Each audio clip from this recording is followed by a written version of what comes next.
Hello, welcome everyone to another live episode. After we could all probably say the white hot suns burnt the Tigers' young cubs and also are quite injured Tigers, coming from the reports of a hamstring on Toby Nankervis, Tom Lynch. I think we all can agree we probably saw that effect when Nank went down. I think Tom Lynch went down. I think we could see that the structure pretty much collapsed after that. Quite annoying to see how we sort of struggled after that. Maybe there was no game plan, something to adjust that. Score in the end was 60, which is 9-6 to 128, which is 19-14. I think we're quite lucky that we didn't get burnt more than that. They missed a few quite easy ones right near the end as well, when you could see that our defense was collapsing. I thought we lost by 68. And I thought at the first half we were fighting really well, and I just thought getting to the halftime break with a pretty close to either being in front or being close would be a good little advantage. But sort of after halftime, I think you could see all the players just sort of dropped away. Yeah, mate, no ruck. That's definitely 100% true. No ruck really did hurt us, especially for the next month as well, because Samson Ryan isn't even 100% to be going to be playing. So it's going to have to be Oliver Hayes-Brown. Look, McKelty the foul gave his best go in the ruck, but I think he gave away it was 14 centimeters to big Jared Witts, and you could see that it was just taking effect. Easy. It was just too easy in the middle. Now, I don't blame McKelty the foul for that. What I do have a little bit of issues, which I'll get this off my chest straight out of the gate. It was our poor transition from offense to defense. I actually took some screenshots of the game of, in my opinion, moments when I believe that you could see the difference between what a top four side is and a bottom four side is. I will actually jump on now and I'll upload them to. Now, where did I actually put them? That's the question. I saved them somewhere. Maybe they didn't say for me, but there was a moment in I believe it was the fourth quarter. We had been outnumbered in the back line. The kick went straight down we were outnumbered in the back line somehow. They were able to transition onto the wing, which we were outnumbered, and then they got it into our forward line. And yet again, it was somehow we were outnumbered again. And it was starting to become quite a common theme. Just outnumbered all the time. There was another one you can pause, and I can't remember the exact time frame, but you can see coming off our forward line, they got the ball and handballed it to the far wing, which they had 5 players free and running. And then on the opposite wing, we could see 5 Richmond players standing there with their hands on their side and walking. And Gold Coast players who sprinted down, and I'm pretty sure that ended up being Ben King's 7th goal. You can go back in that last quarter and you could just see how we just did not chase. Defense was the same. I was quite confident about punching the screen because Noel Bolter just never seemed to be near his man.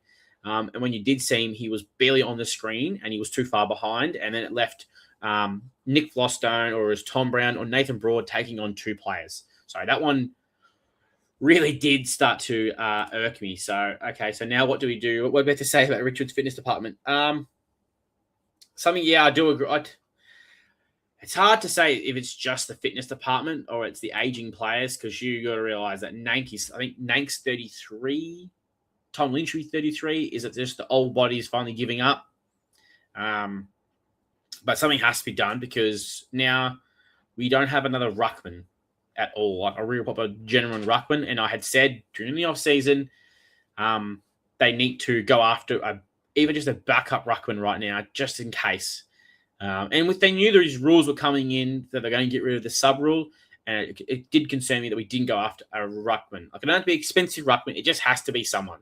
There's no way there wasn't someone in another club that had a ruckman that was free and would be happy to jump on board. So, yeah, it did annoy me. I think there's a few players we could say let go of their standards. A couple of players I think we're going to have to discuss that at the end of the year it's time to let them go, or is it just time to trade them away?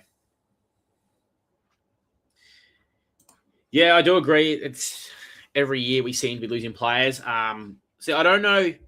I do hate to say this. I agree with Kane Corns on this particular subject. I don't really agree with Kane Corns very much. But he had said coming into 2025, and now he said it again coming into for the 2026 season, is that the players are not at the clubs enough, and they don't get enough training to maintain the physique over a long period of time. And then when they come back, when they finally come into the season, they've been jammed with all this match fitness and all these game plans in a short period of time, and then something has to give, and it's generally the bodies or the players. So you look back in the days of like when Jason Dunstall, Matthew Richardson, and all those guys were playing, they used to have to go after the games or preseason and after training have like 100 set shots on goal. And we've gone away from that because the Players Association doesn't want players playing as much. And I think, as I recall, Kane Corns said it's something like 20 something weeks the players get off through the whole entire year. Which is a ridiculous amount of time. And in that 20 weeks they're away, the club can't reach out to them.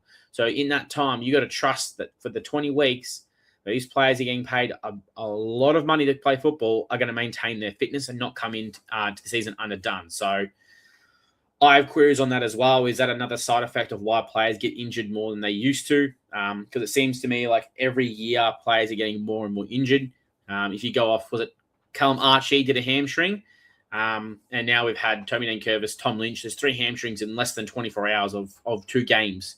So it's a big concern for me on that aspect. So I'll have a couple of talking points of some players. Maybe we'll just do a little breakdown. You guys can give me your opinion in the comments below on who you thought was good, who you thought was bad. Now, the stats, I will agree. I've seen some people say the stats will lie on some players because, yeah, they got the numbers, but their disposal efficiency was shit. And I'm happy to say that out loud because I saw a fair few of them. When they got the ball, they were trying hard, but they were just spraying them away. So, look, Jaden Short had another good game. He had, 33 disposals, and he had 730 metres gained. So he's backing up what he did last week. The only concern I have about is why is a halfbacker having the most disposals for our team? And that's a bit of a concern. Shows you how much it was going down there. We'll go into the stats a little bit later and show about that. You guys can send through some questions that you want to talk about as well. I'm definitely happy to. If anybody's also keen to jump on, let me know. I'm happy to post the link up there. If anybody wants to jump on and have a one-on-one chat, maybe vent and have some therapy with me to sort of, maybe we're going to have to do that to get through this year because I think it's going to be a big year coming this year. Yeah, straight away, there's the one comment I was eventually going to get to, but we'll get to it straight away. We'll get straight out the gate. Yes, Hopper was terrible today. And it's not the first time either. I think we can agree his game against Carlton was pretty shit as well.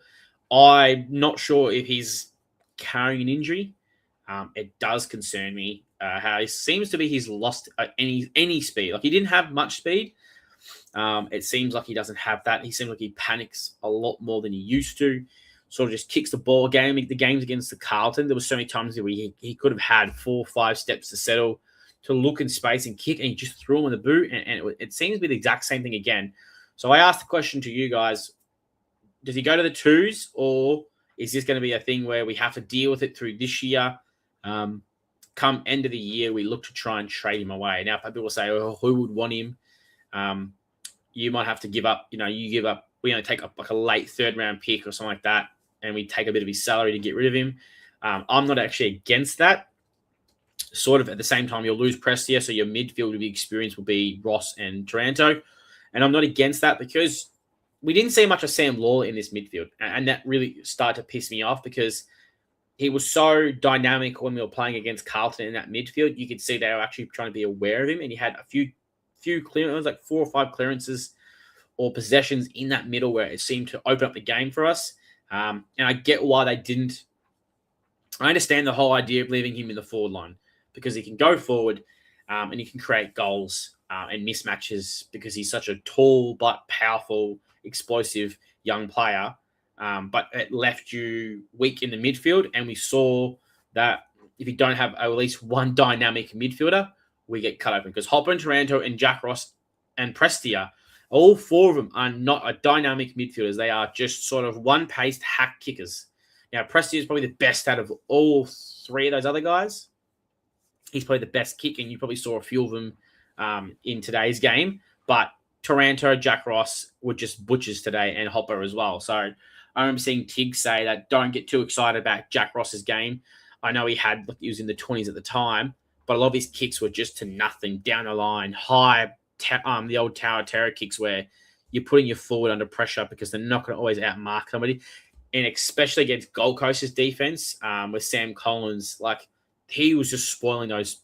Today was just killing us in spoiling stuff. So, yeah, it wasn't the best one for that. I do agree on the Hopper one for sure. I'll look for his disposals because I don't know if he actually was that great either in disposals. So he had 26 disposals. 26 disposals and 245 meters gained, which is quite shit. Sorry to say.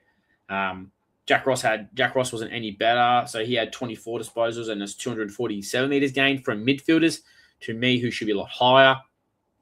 Taranto, he had 26 disposals and he had 190 meters gained. So doesn't annoy me, but if we then look at the clearances, you can see they were doing something right because they had Taranto and Hopper both had 6 clearances each. Jack Ross had 4, and Seth had 4 as well. So 6 for the two boys and 5 for Jack Ross and 4 for Seth Campbell. So I don't know if they tried a bit of Seth Campbell during the game. I didn't see it much of Seth Campbell going in inside midfield. Morris Riley Jr. might have been nice because he saw the pressure that he could bring. That was a big concern. Like I will say, Seth Campbell had a good game. As another one, we can probably talk about something decent, positive side. There is positives. I don't want to just be all negative. I don't want there to be positives because there will always be some positives out of this. Yep. Yeah, I said that on my last week's video about the team previewing the game. We cannot persist with this. Tiggs has said it on Michael's channel. Most of the Tiger Cast boys have said this as well, and probably saying it whilst bashing their head against the table. Well, that's what it seems to feel like. Persisting with Hopper, Taranto, Ross, and Prestia in the middle isn't working. We need the speed. Yeah. It doesn't help that I think Cummings would have been a player that would have, and Taj would have been players that would have pinch hitted for the speed. And I know when I say Cummings, people will go, well, he's not fast. Well, he actually is. His 20-second, 200-meter sprint was like 2.92. So he was up there with Sam Grill in that speed. So that was good. Asante had a great first half. I definitely did see that. Not just by getting the ball, actually by how he used it, which didn't surprise me because he was a good user. More disappointed is why did we go away from that? Like we were using Sonzi really well. He was creating. We were like at halftime, we were with them. I know they kicked a couple on the like right before the siren, but prior to that, we were ahead actually and staying with them really well, which I think most people would have been shocked. Probably not shocked, but afterwards when the floodgates opened, the young players tired and the senior players from the Suns took over. But we went away from it, which was really concerning and why we sort of, in my opinion, I'd rather have Jack Ross on the body wing and put Sonzi in the middle. And that's just a no-brainer to me. I think we need to start to look into that sort of things on a more regular basis. So, and the good news was, for me, was Seth Campbell kicked 3 goals too. Could have kicked 5, but he was good. 19 disposals, 14 kicks, 5 handballs, 5 marks, 1 tackle, 4 clearances, and he nearly had 400 meters gained for a player who's a half forward. To me, shouldn't be getting as many high meters gained. I know it's not all about the high meters gained, and that's not how it all works, but it does seem to be surprising when your half forwards are getting more high meters gained than your actual predominant 100% midfield time. So, and I don't think I was questioning anyone here. I didn't get to watch the full first half of the game. I remember coming into this season and we had spoke about it, and I had spoke about it, and the club had spoke about it, and Dion Prestia, bloody Timmy Taranto had spoken about it, saying about spending more time half forward. In the last 2 games, has anybody really seen Timmy Taranto play as a half forward at any stages? Because it'd be nice if he was going forward and kicking goals, like he was at the back end of 2025. So we don't seem to be seeing that anywhere near as much as we were. Just a question. Jump onto some of the players. Harry Armstrong kicked a goal, which was good to see. Finally, maybe got the monkey off the shoulder. Lawler was good, 17 disposals, 1 goal, 2.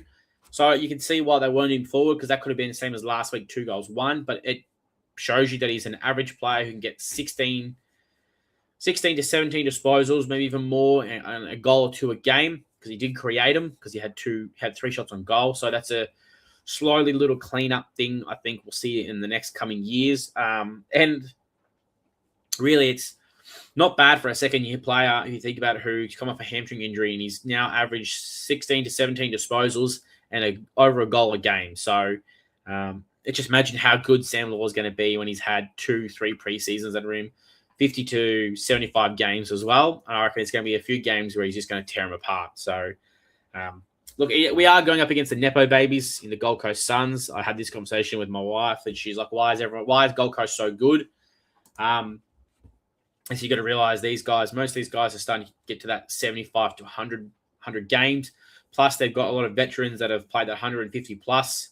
And then they've also got all this top-end talent because they got Petrarca in, gave up 2 first-round picks, and then somehow magically were able to get 2 top 5 draftees into their club as well at the same time. So Richmond was going up against probably the juggernaut of the AFL, and it could be the next.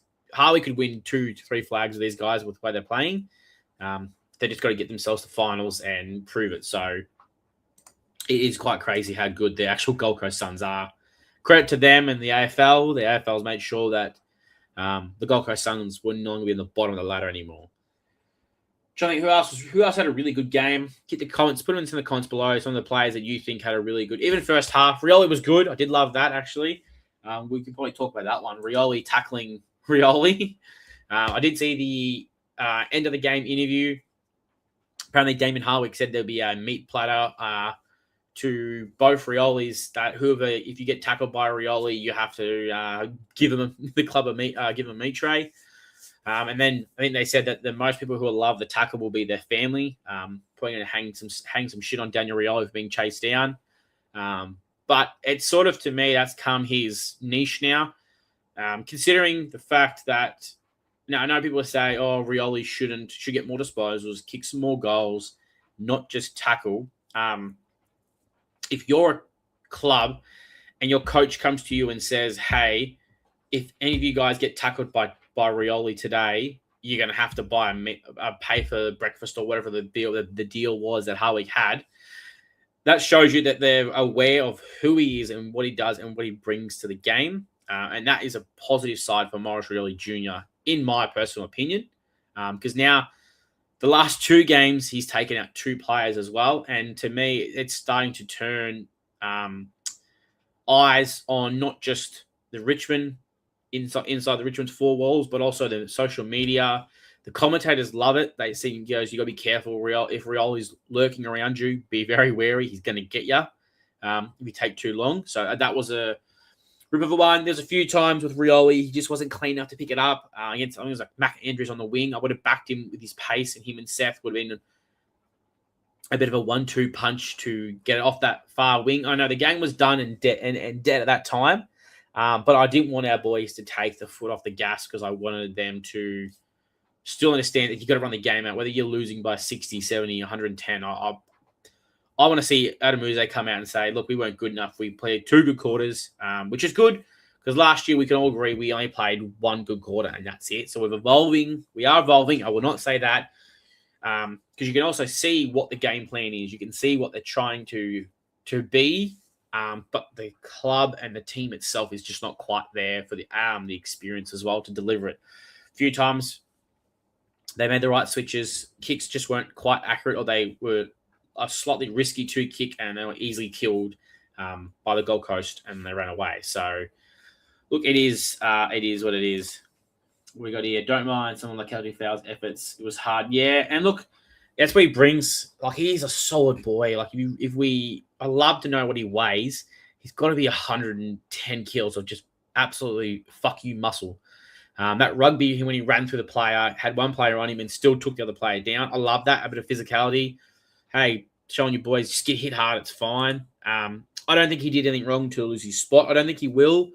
I do have questions on what next week's going to look like because you're going to have no Nate and you're going to have no Tom Lynch. Liam Fawcett had a good game in the VFL. Jasper Alga had a good game. We are versus Freo over at Fremantle. So it's going to be that's another tough game. We've had a couple of we're having 2 tough games in a row before we sort of see someone to our level. But I do like that. And that was one thing I will say about Lafau that he had when he was playing the year prior before he did his ACL and then a hamstring in that 2024.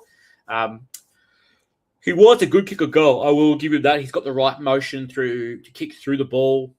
Doesn't sort of have that, what's that, when they curve kick it, when they stand to the side and they hook.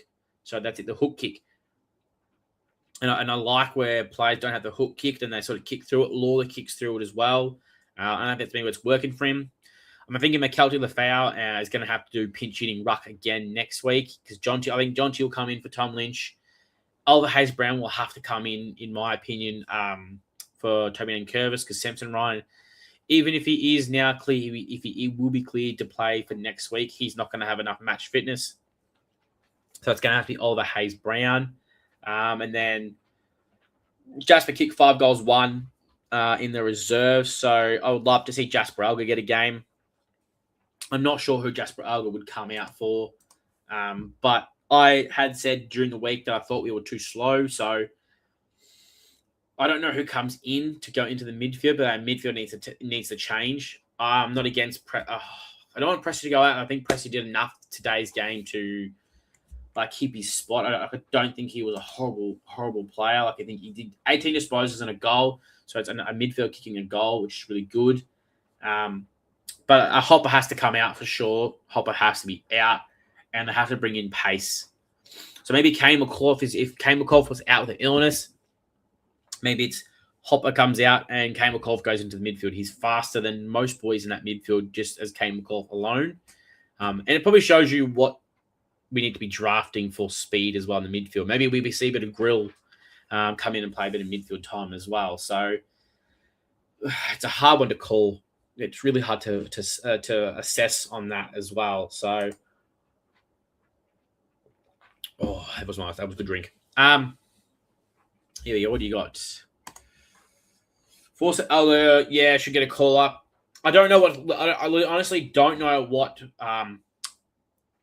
Fawcett has to do to get a game because every time he kicks a couple of goals, presents well, massive hanger today in the VFL, and a massive clunches in the middle as well. I do agree. Yeah, I think between those two, I think they kick 7 or 8 goals. And God, we need some goal kicking right now. And I think Jasper Alga, why I 100% agree on Jasper Alga. I'm a big Jasper Alga fan. I think he's that Josh Caddy type for us, where he's not a small player, but he's not super tall. But he plays in that middle. But he can play as a small and as a tall. The way he plays his game, so all 100% for definitely for that. If Fawcett comes in, do you think Jonty doesn't come in? That's another one. Oliver Hayes-Brown has to come in because we have no ruck pretty much after that. So Rechko had 22 before getting subbed out. So that's a new one. I didn't know that. I did see that he's at 24 or something like that plus disposals. So he was having a ripper game. Maybe there's chances of him coming in. I wouldn't say no. And right now, if we've lost Lynch and Nankervis, the rest of the year is sort of going to be up in the air with pretty much our biggest veterans and most key structure pieces for us gone. We're going to have to find something to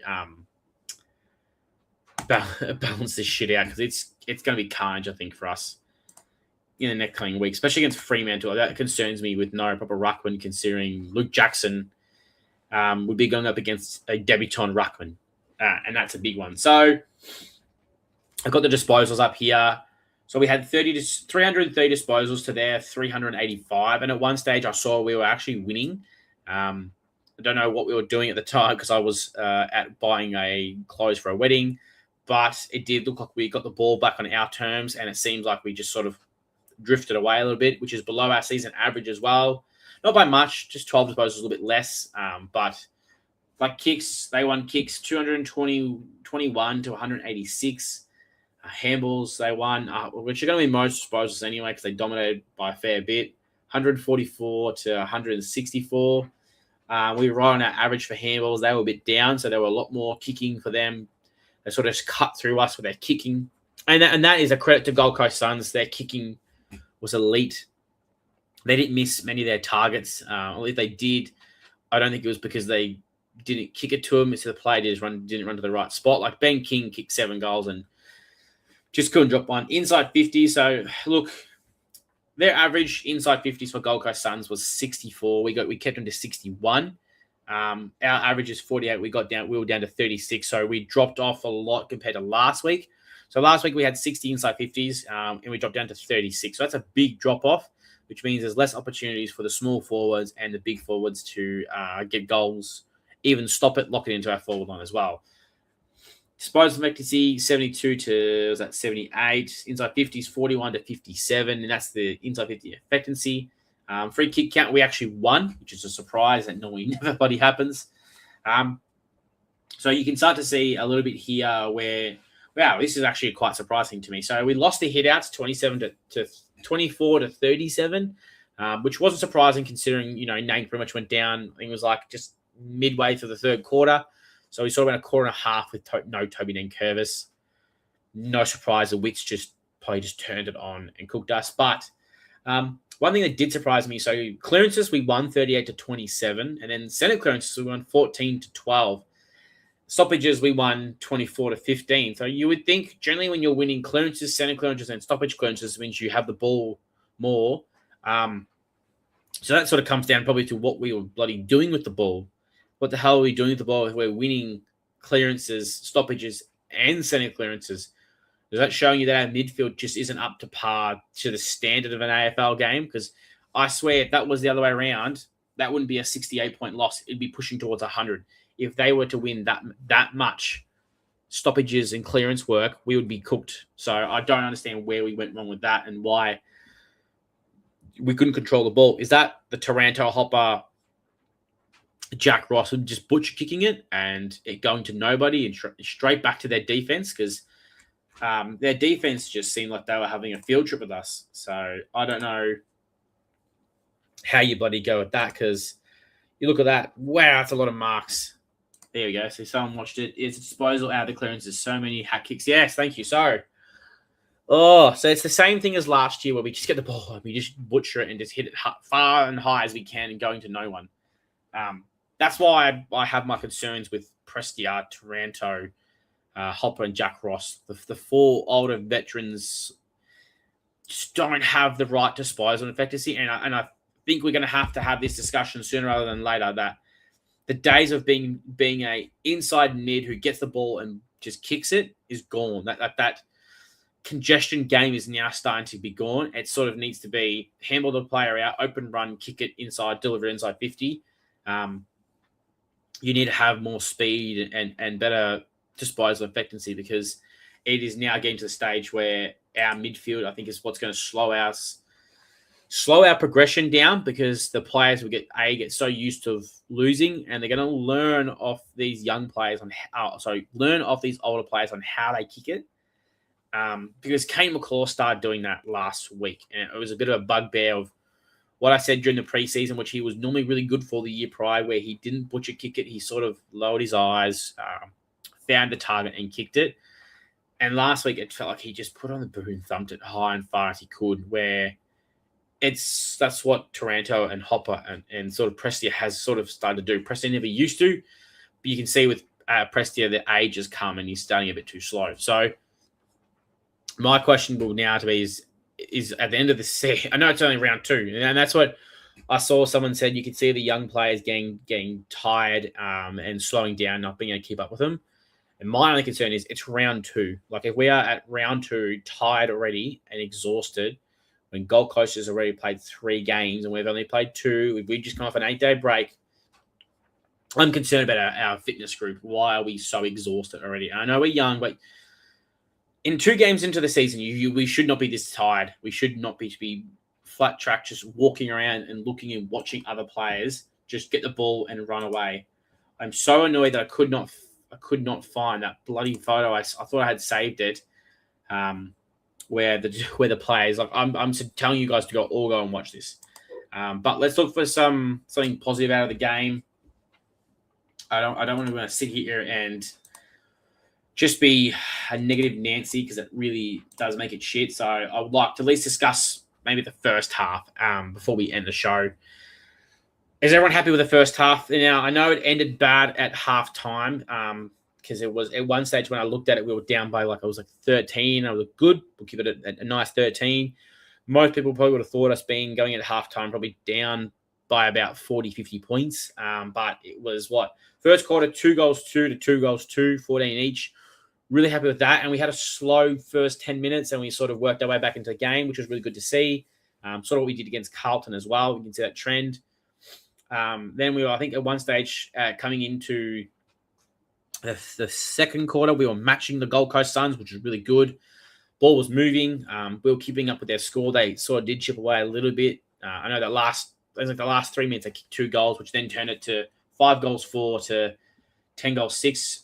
But it's good to see that at least going into halftime, I know that it's roughly 19 points down, but I didn't think at halftime we'd be down only by 19. I was thinking a lot higher. So that's a reward to these boys working hard and keeping with the Gold Coast Suns, who against the West Coast Eagles at the start, they were just laser, and West Coast had no answers for them. And until after halftime, they sort of came back, and then you could see, I don't think West Coast came back. I think we can confidently say that the Giants took their foot off the door. And to me, I felt like Richmond made sure that they couldn't take their foot off the door, where we said, hey, we're here for the fight. As long as you could possibly give it to us, we'll probably eventually tire out, but you have to put the foot on our throats because we're not going to give up. And that's what you saw between the first quarter and the second quarter.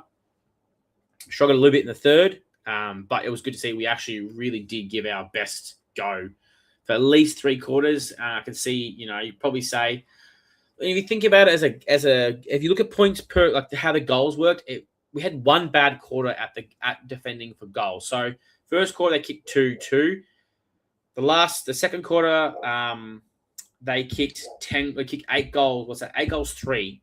So that was the really bad quarter for we sort of unprofessional a little bit. We were trying our best to defend them. The last couple minutes they slopped away. We kicked 3 goals 2, which is good. Normally we had quarters where we wouldn't kick a goal at all. We'd be scoreless for a whole entire quarter or quarter and a half, or pushing towards 2 quarters. Then they ended up kicking 4 goals 4. We kicked 3 goals 1. Yeah, we couldn't match them, but we were sticking with them quite well, and that's my personal opinion. Then, yes, they ended up kicking, 5 goals 5. Could have been a lot worse, but it wasn't. It shows you we were trying and actually sticking with them. We kicked 1 goal 1, but the fact is we maintain, keep scoring, which I always said, I want to at least kick a goal. I want it to be 2 goals every quarter, or 2 pushing to 2 to 3 goals. I think it's how you're staying with games a bit more as well. It's a bit of fundamental key. Constantly at all times, that would be best for me, I think, as well.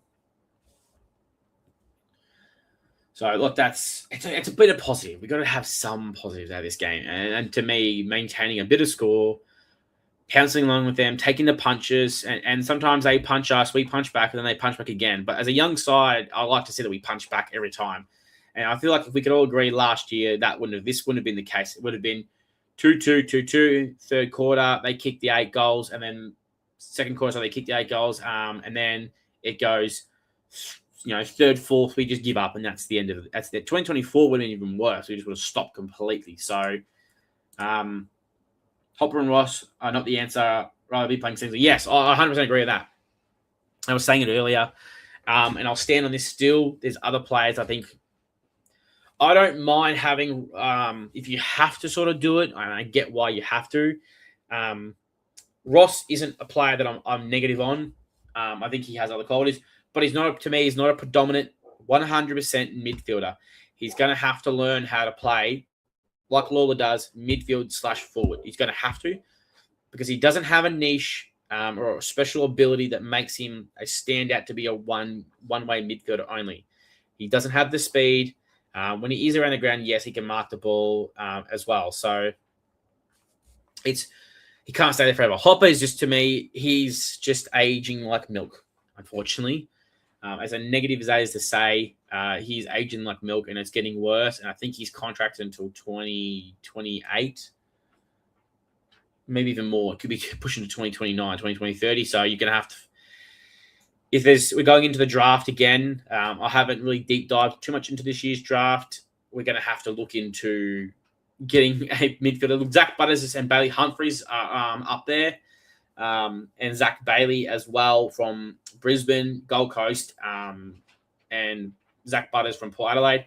All three players bring good speed and pace. I would be going for all three of them.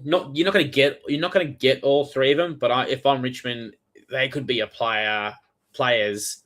If you got two of them, would be great. One or two of them would be what changes at midfield. And I know Hardwick has turned around and said Bailey's not leaving. That's a lot of bullshit. He can still ask for a trade at the end of the year. He's going to want more midfield time because that's obviously what he was drafted as a good a purely dominant good midfielder who played half forward, sort of like Cummings and what Lawler is for us. You're going to have to get someone like that in to change our midfield, and you're going to have to take out a Hopper, a Taranto, a Prestia. Yeah, it is a compromised draft. We'll get to that in a minute. Look, you got coming as well, and Lawler. Prestia will retire at the end of the year, so that will mandatorily make another spot. There's no way Prestia can go around again in 2027, so that's going to be a spot free in the midfield. I think you need to make 2 spots free. You need to get rid of Hopper and Prestia, Hopper and Taranto, Hopper or Ross. Just you need to make way for the young players to start getting some more midfield time. Now, Taj, if Taj was playing, it's a different story. We saw against the Bombers how good Taj and Lawler were as a combination with Jack Ross in the midfield. We haven't quite got that. I would have surprised. I was a little bit disappointed with how slow we were. They didn't put Grill in, and he was drafted as a halfback / midfielder just for something different as well, like just to try. You're not going to win. Give it a crack. I haven't heard about that either. I have never heard anything about Josh Smiley being unprofessional. I have not seen that or heard that. I don't know where that's come up from. I just feel bad for the kid. That's the only thing I feel bad for when it comes to Josh Smiley. He's a player I think that would change the fortune of Richmond. Only problem is he's now 198 centimeters. So where the hell does a giant midfielder like that, can he even be a midfielder anymore? Is he going to have to be? He's the height of Toby. He's honestly just short of Toby Nankervis as well. So it's quite insane to think that he is now 198 centimeters. Yeah, so I don't know who's where it was heard. I haven't seen that, and I follow most Richmond things. I've never seen Michaels say anything about him being an unprofessional, and I hope that's not the way. From all reports, I've heard that he's pretty down because he's sort of getting himself right, had the surgery, and now he's out. Yeah, look, I understand we need his experience, but the problem is, and I haven't said on his high IQ on the ground is great, but he's not going to be around for another year. Hopper and Taranto are the opposite to what they used to what. If this was Prestia 5 years ago, it would be non-negotiable. You have to play him, even if you have Taranto or Prestia, because of how good he was. But you're playing your midfield is the oldest part of it on the ground. Like with our forward line is the youngest part of our ground, and then it goes out midfield then it goes out forward, back line, and then it goes midfield. Like if you look at our midfield core, who they actually are, who predominantly play in the midfield. Toby Nankervis, which I believe he's 33. Prestia is 32, I think going on 33. Jacob Hopper and Prestia are both 27 or 28, maybe both going on 29. Jack Ross is 26, I think he is as well. So it's the oldest part, and that's the most 4 to 5 players they mostly play in the midfield, and they're not. In my opinion, they're not playing enough youth through there. So they're going to have to start to roll some dice and throw some magnets around coming up against Fremantle as well and try something different as well. So, like the draft is compromised. And the only thing they will say is that they're going to make you pay a lot more now for your picks than you used to, which sucks because we've got Tanner Armstrong coming through, and all reports is he could be pushing for a top 10, top 15, which means we'll have to give up something more for him. And that first round pick, look, we're going to be pushing towards having one pick in the top 4, top 5 easily. So you sort of need to have that to replace somebody, unless you can trade out somebody else as well. Yeah, I agree. Fawcett needs to come straight in next week. I think Jonty needs to go to the VFL and get some confidence up, and maybe even Harry Armstrong. Those two need to go down and get some confidence. Maybe Armstrong not as much, but I'd love to see. I'd love to see Jonty get a chance to spend at least like a week to a month in the VFL. And Liam Force has been made to do it. He's been made many a times to, unfortunately, have to go down.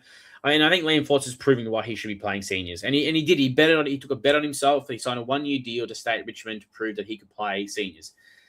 And I think he deserves it. Give him a crack, for God's sake. Like, what else has he got to do? And that's what really annoys me as well. Yeah, I do agree. Force's marking today was amazing. Yeah, and which we've had issues with that. Like, both Harry Armstrong and Jonty have not been marking great since the start of the year, and it's not been great. So, yeah, I don't know. I think he got suspended for doing a stupid punch for Jonty, and I think he needs to earn his way back into the game. I didn't believe McAllister the foul deserved to come straight in. I believed he needed to go to the VFL and earn his spot. Not that he's not a good player, not that he hasn't trained his ass off. Is that you made a big mistake in the AFL world, and I think 2 weeks is great, but it's not 2 weeks and straight into the seniors. Sorry about that. I think you need to go to the VFL, play 1 to 2 games, prove you're dominant down there. Cool, you can come back up. So I agree. Just all it is that Tom Lynch comes out, Liam Fawcett comes in, then Oliver Hayes-Brown comes in, and you might even see Gray come back in as well as that pinch ruck. So then you have the Armstrong, Lafau, and Jonty or Armstrong players that 3-man high tall that they play. But also it depends on matchup on Fremantle, which I have noticed we are sort of selecting for matchup dependent. Maybe you bring Gibcus in and play him as a forward. Why is no one talking about Matthew Knight's son? Yes, I have actually heard about that. I haven't found many reports or highlights yet. They will eventually come out, and I will do videos of them. I was a big growing up. I always heard about Matthew Knights growing up. So let's hope he's just like his old man. Not sure where he's ready to go yet. It's hard. I'm gonna have to reach out to Tim, and see if he's seen any of his games. I don't know where he's playing and who he's playing for. I'll have to find that out and maybe give Timmy a chance to give information. If he's playing in the Coates League, get Timmy to give me some information about how he's going through the year, and if he's going to turn well. I know there's Daffy as well. I think it's Daffy and Lees, and they're looking pretty good as well. So we'll have to wait and see. He's better than his dad. I'm telling you. Whoa, that's a big claim. Wow. All right. Well, if he's going to be better than his dad, where do you think he's going to get? Where do you think his draft pick will be? Is he going to be an early first round pick, a late second round pick, or is he going to be pushing towards the second round? Because the one thing I would love for Richmond to have is a father and son who comes in and is like a Nick, like the Dacos boys or the Ashcroft boys. Unfortunately, Richmond never seems to have them, and I would love to see Richmond get one of them as well. 20 up. All right. So he could be a sneaky little top 20 pick. Yeah, I can happy with that. Does anyone know his height? Do you know his height? Is he going to be a midfielder, or is he going to be like a small forward, half backer? Now I know he might not play the exact same position as his old man did, but is he going to be up like that? He's a bull terrier. That's quick. Just a second on the ball. Yeah, okay. Both feet. Oh, that's good to see. Yeah. Yeah, I like that. I like a person who's ambidextrous who can use both feet. Dusty was really good for that. Did not know that for a very long time. Yeah, Knights was not denying that Knight was a gun. Yeah, I've seen a lot of his highlights. My mum was a big fan of Knights as well growing up when I was younger. So my pop told me all the stories about him he was a D supporter, but definitely did grow up and watch him. Well, I wouldn't be against a little bull terrier that has pace as well and accumulates the ball and uses it well. So I wouldn't be against that as well. It'd be like a set of going out and getting Jagger Smith. We just get a father and son prospect. So Geez, that's a lot of. Is he in this year's draft or is he in the 2027 draft? Because if he's in this year's draft, that would be one NGA prospect in Tanner Armstrong, then Daffy and Lees and Knights as well. So you have three. Trying to get three father and sons would be a challenge. So Richmond would have to hope that they slide both, at least 2 or 3 of them would be pushing towards to slide down into the 40s and 50s too, where there's not much points attached to it, and you don't have to follow the new rule of the whole. You got to have one draft pick and another one closer to try and match it, because the new rules are coming in for this year's draft coming up. That it isn't like the 10% or 20% discount as well. So that's a good one to watch out for. I'll have to keep an eye on that one. So look, is there any good positive takeaways? I think for the game, it's hard to take too many positives, and I always want to take positives away because we are a rebuilding side. This was reality. I have us for down for 68-point loss. I had us for trying to keep it under 50 to sort of show we are getting somewhere. I wanted to get kicking my score. I wanted to get toward that 70, 75 points per game. We were outside that range as well. I think getting those up a bit, the points up a bit high is better for us as a club as well. My takeaway, some of my positive takeaways would probably be Jaden Short, Seth Campbell, Tyler Sonsy's first half, Morris Rioli in these 10, 15-minute spurts he has. I think Sam Lawler is showing us what he's going to be, which I'm loving as well. I just want it to be 2 or 3 years down the road already, so you can sort of see what Sam Lawler's prime is going to be, and he's sort of grown out. We just got to get his body right and make sure he maintains for the year. Didn't hate Hugo Rell-Smith's game for once, which is good. It's very hard to tell who he was and where he was out there with that bloody shaved buzz cut. That really did throw me off quite a fair bit for today's game. Good to see Nick Lockstone come back and kick a goal, the first goal since like 2023. He did really. I think he fitted right back in really well. Sam Grill still did good, 13 disposals as well. 17. It was at 7 kicks, 6 handballs, 4 marks, 2 tackles. So it was not as what he was last week, but you definitely see we didn't slingshot off there as well. The points blowout with our key forward or Ruckstock, yeah, it hurts us massively, and I think it was a lot closer than 6. Yeah, well, even during the last quarter, it felt like it was a lot closer until you looked at the scoreboard. I thought we were a lot closer than that, and then you look at the scoreboard and you realize that you're down by 60 plus. My issue was they scored really quick in spurts. It wasn't like it's just a goal here, every couple, 5-10 minutes, and that 5-goal quarter, it's okay because it took them 4 or 5 minutes to kick it. It was just sort of the floodgates open. They kicked 2 goals, 3 goals, and we quickly closed it right down. So that was the only thing that annoyed me. It's not through the whole game where we're seeing the floodgates open and they just score. It was more that the floodgates for them to kick goals, it was just a lapse of concentration for 2 or 3 minutes.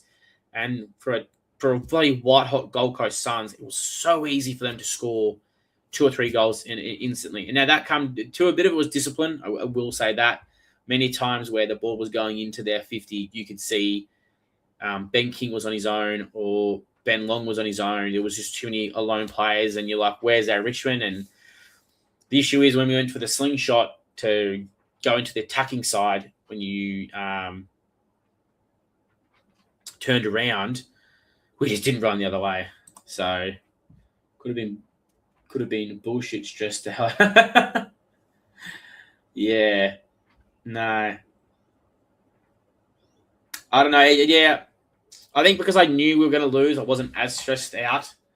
I think that's sort of what we have to expect. I think if you go into a game prepping yourself to not win, you're a lot less stressed for sure. And I didn't realize this for a long time. We got so used to between 2017 to 2020, we got so used to winning. I think we appreciated it, but sort of forgot what it was like to lose. And then you go from always expecting to win to not win, but then you go, oh shit, we used to always winning, and then you aren't we winning, and then you lose, and it really just sort of irritates you. That's a good question. I don't remember his first name, and I have looked him up a little bit. I'm not sure what his first name is. Yes, so that's the thing. It's the end-to-end stuff is what hurt us. Like, and it was horrible to watch. Like, you can probably go back. We could replay the videos 10 times over, and you're going to see players with their hands on their waist, standing there and just watching the ball, and the players run. And Gold Coast, there, it's very much Richmond-like, and we have to admit it's going to be because it's our ex-coach. And they get the ball and they go fast and really quickly. So don't mind anyone. Don't mind the comment. This comment here. That's my wife. She's just being funny buggers. So thank you, babe. I do appreciate that. But everyone ignore that comment. That's just my wife being silly. Yeah, the end-to-end stuff definitely needed to find a way to block that. But that's just the experience. Guys who've got 4 or 5 preseasons under them going up against teams who don't have that much experience under our belt, and the fitness levels isn't quite as high. So not much. Not Michael's, can't bloody remember. Is it to me or is it to somebody else? Not sure. You were there. Once the injuries happened, the standards dropped. Yeah. Oh, there you go. Jasper. There you go. That's his name. Yes, I do agree. And I had seen that through Twitter accounts and other ones saying that once Tom Lynch went out, it felt like our structure just collapsed, which is a concern. To me, it's a real big concern. To me, it should have been next man up. Where if you go, Tom Lynch goes down, cool, McCarthy the foul. They moved Ben Miller, so you could see them, and they were throwing magnets around Ben Miller and Hinch Ruck. Ben Miller was playing as a forward, but to me, it's got to be next man up, and it shouldn't matter if Tom Lynch goes out. Once that Tom Lynch went out, Harry Armstrong should put his hand up and said, "All right, boys, I'll play the pinch Lynch's role. We'll work our way around that as well." So that to me, the coaches have to have a game plan for that because they're not always going to be on the ground. And it was a ruck as well.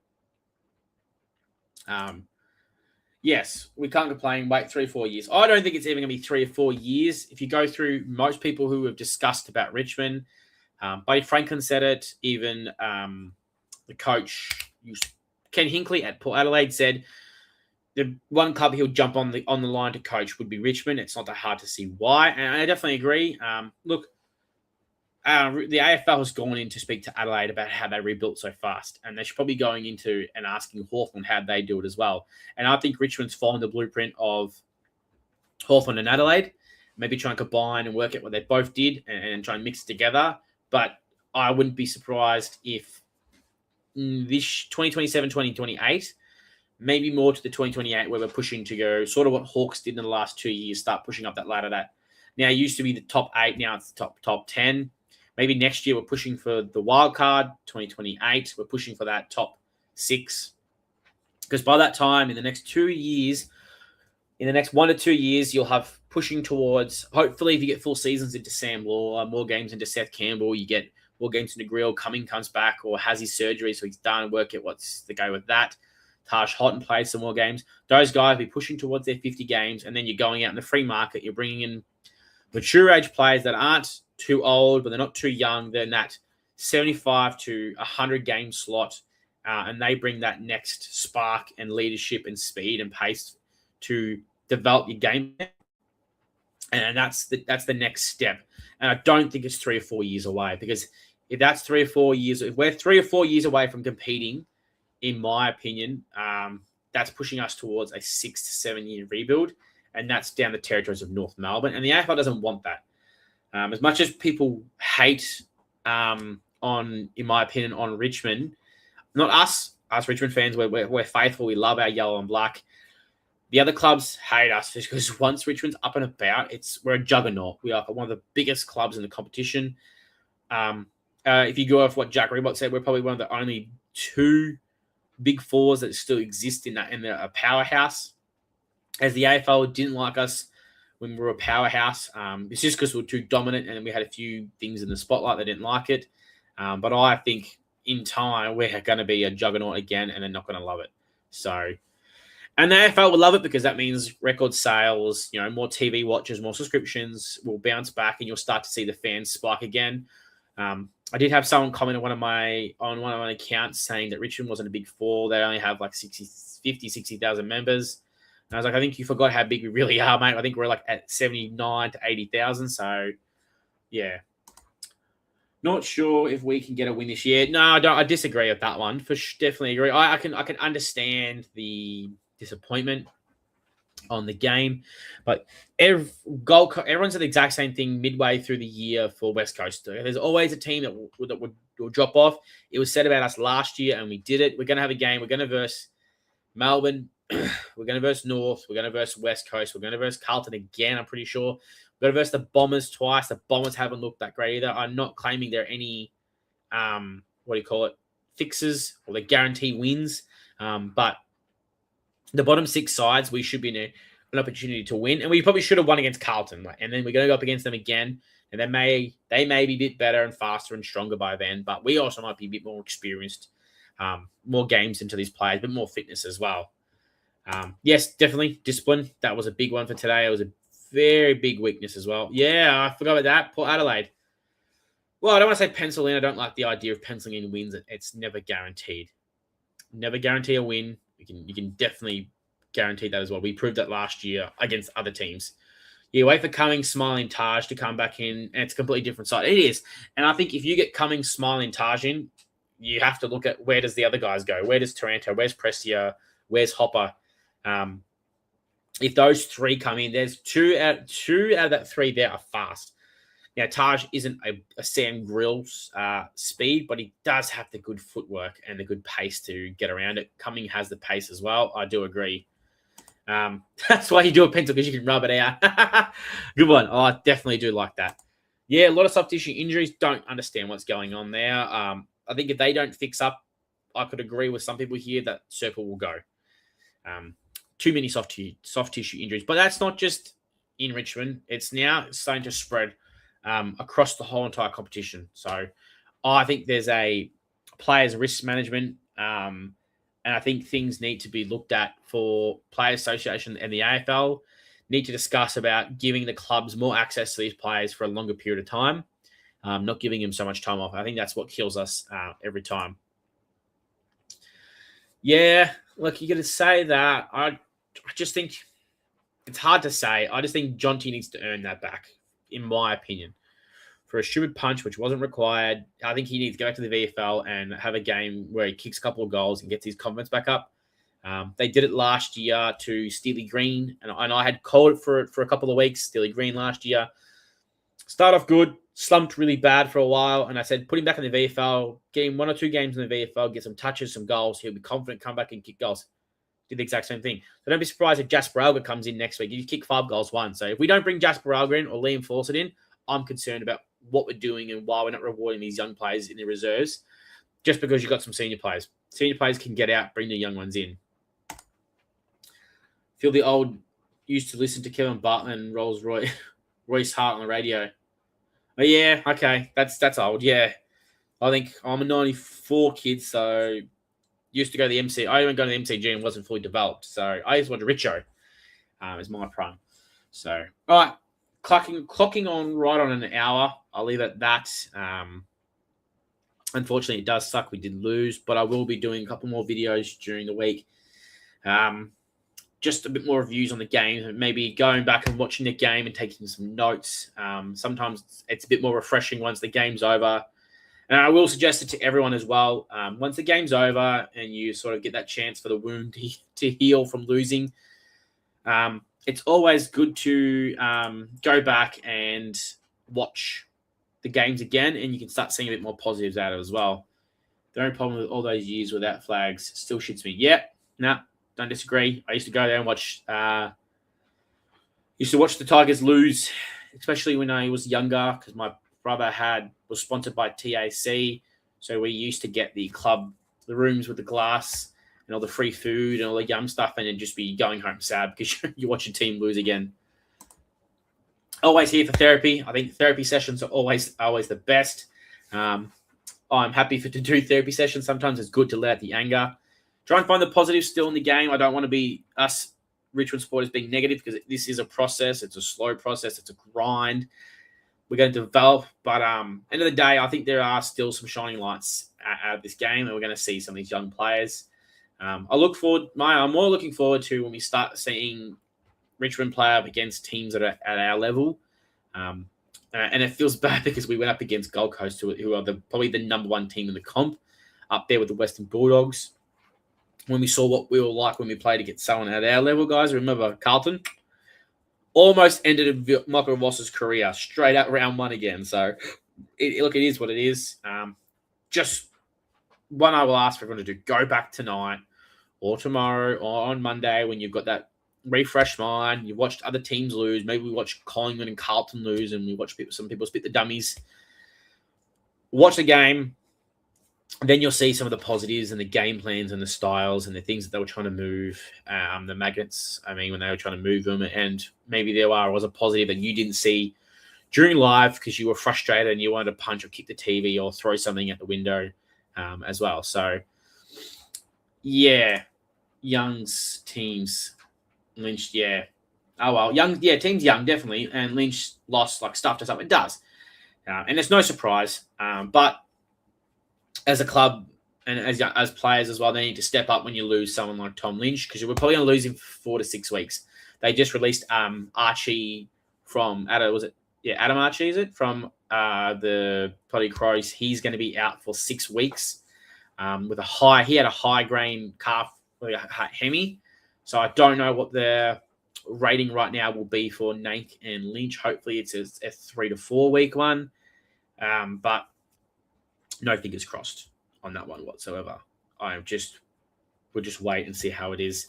Hopefully there's some sort of good news in the coming weeks as well. So, all right, guys, off until next time. Get ready for Fremantle. That's the next couple of videos about Fremantle and a little bit of review on this game again.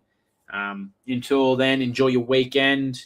Remember, we are still a young side. We are developing. Go the Tigers. I will say that every bloody time. We are still the best team in the land, no matter what. Power to the Tiger Army.